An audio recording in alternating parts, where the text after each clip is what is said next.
Hello, everyone. This is Tom Fox, back for another episode. Today, we're going to look at KPIs around employee engagement, and I have Philip Winterburn, the co-founder and chief product officer at Convercent. First, a word from our sponsor, Convercent, about CONVERGE18. As you know, the last year has publicly brought ethics to the center of business reputations worldwide.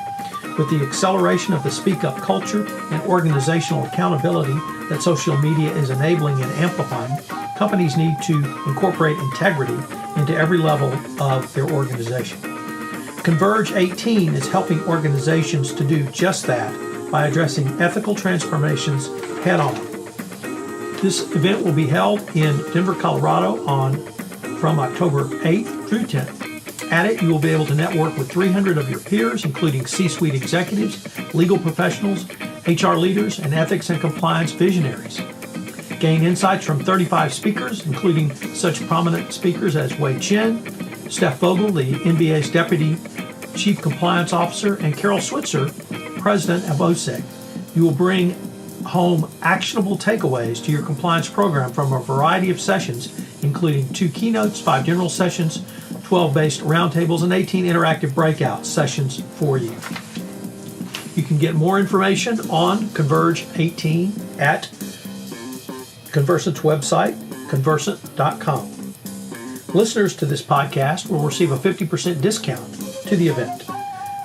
Use the discount code TOMFOXVIP. That's all caps, TOMFOXVIP. Philip, thank you for taking the time to visit with me today. Thank you, Tom. Looking forward to it. Philip, what are you seeing in terms of key performance indicators that a compliance professional or other corporate officer should look at around employee engagement? Yeah, we've been doing some interesting analysis around benchmarks. When you look at purely on the helpline side, how do you drive employee engagement with the helpline? How do you get a higher level of reporting within that space? Because obviously the more things you hear about, the less likely you are to get bitten by them. And then within that, how are you building a trust culture and ensuring that you're promoting the helpline and getting employees engaged with it going forward? So what are you seeing in report rates, for example? So, we're seeing a median rate on our system, people using the Convercent platform, is around about 2.2% at the moment, as opposed to, I think, what you see in generally published benchmark metrics of 1.4.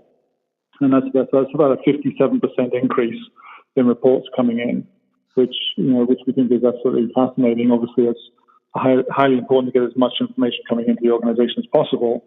The other related piece of information that we think is incredibly valuable is something we're calling the needle index. It's, as you look for the needle in the haystack, what are the important cases coming in through all these channels that you really need to jump on? And when we did the analysis of the types of cases that we're seeing, we're looking at about a 34% of the cases that come in are those highly critical types of cases that you want to have immediate attention on, whether they're sort of harassment, bribery, corruption, embezzlement, fraud, so on. So you combine those 2 indexes, and you can see that if you use the right platform, use the right processes, and really engage your employees in it, you're going to start to get the benefit of being able to identify almost 20% more highly severe cases than you would if you weren't doing those activities. So, Philip, does a high report rate also point to other positive aspects, such as a greater level of employee trust beyond even simple engagement? Absolutely. I think that's the trust side of it. The other thing that's very important, I think, to measure on that is the anonymity rate. So as you look at how employees are choosing to report in, one of the things we pride ourselves on is the variety of intake channels that we offer. So whether it is coming through someone phoning into a call center, going to the web, using SMS, walking into an open door and having the conversation, all of those vehicles provide some level of protection for anonymity. But what you tend to see, I think, in a healthy culture is people choosing actually to use more of the proxy open door type conversation because they want to go talk to somebody, but also even on the other channels, seeing lower anonymity rates. And so that's something we're noticing on our platform is people are more likely to disclose who they are. And we get to that through a variety of means. I mean, there's a feedback loop process. So as you register your report, we actually offer the way to get feedback and remain anonymous. So you can be part of a dialogue. And that often means that once you create that dialogue, people then disclose who they are subsequently and opens that up. But really driving that sort of open disclosure mindset. That really helps with the engagement and the perception of organizational justice, which we can talk about in a minute around case closure rates and so on. So, and that really leads to the next point that I wanted to ask you about, or a KPI, which is case closure. Simply closing a case is not give you the whole picture, because it also means your investigation and then after closure, an anti-retaliation. So I'd really like you to speak to what you think case closure means and why it's so important. Yeah, absolutely. I think so. First of all, you're absolutely right. The case may be closed, but the compliance and ethics function goes on, right? The ongoing retaliation checks and whistleblower protection that you need to have in place.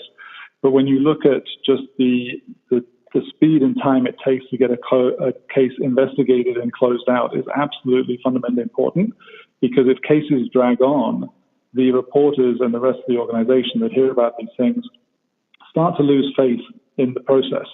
What they want to see is that swift action taken by the organization to address their concerns. So what we're seeing, within the Convercent platform is our clients are closing their cases in about half the time than what you're seeing in other benchmarks. And so that time saving is not just a cost saving, which is phenomenal, obviously, for the organization, but it's also giving that immediate awareness that the organization takes these reports seriously and that they do act and they come to closure quickly. So the last point on case closure, and you did touch upon it, is the retaliation rate. And it's also something that I think really leads to greater or even lesser employee trust. But are you seeing anything on that KPI?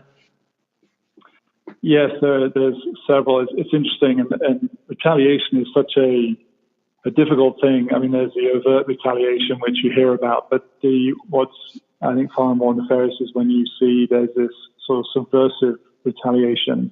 And speaking to some clients, what we've been talking about, looking at really understanding that community of whistleblowers that you have and looking at their career progression after that event. So very easy to go track and address the overt retaliation.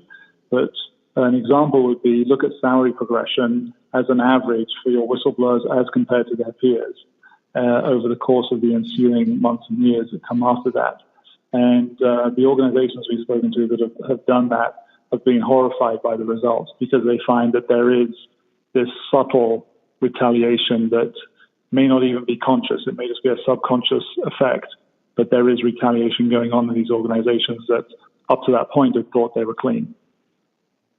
Philip, I guess the thing that has impressed me the most about the number of KPIs you've listed really speaks to a much broader culture within a company, simply beyond even the specific data points you've given us. So, for instance, you spoke about the employee voice, where they have the ability to report a case, but even within simply reporting a case and your reporting rates, it's how you report it. So you're able to track really how much not only they're engaged, but how much they trust the process, and they trust that process really throughout that process, not only past case closure, but also in the way they'll be treated down the road from no retaliation.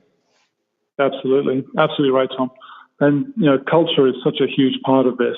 When you start getting into, at the end of the day, the people stepping forward and making a report, the emotional state they're in, we often lose sight of this when we just talk about metrics, is these are human beings who have probably been chewing on this problem for days, if not weeks, before they've got the courage to actually step forward. And so ensuring that you have the right sort of psychological blanket to wrap around them to make that process as comfortable and as welcoming as possible, so they do come forward, so they do open up, and so they do share the full story as quickly as possible, is absolutely essential. And it's very easy to lose sight of the human element in all of this. And, there's many lessons in behavioral science about the little things you can do to help nudge people and encourage them to move in the right direction. And bringing some of those concepts to bear, I think, is absolutely key. But that's a whole nother conversation, maybe for another day.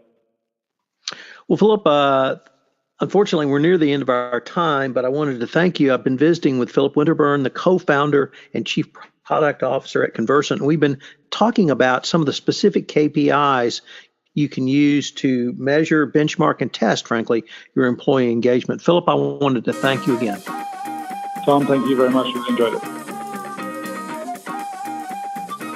Hello, everyone. This is Tom Fox again. I hope you've enjoyed this episode, and I hope that you will join me at CONVERGE18. We're going to have more discussions about KPIs. I'm leading a session on this.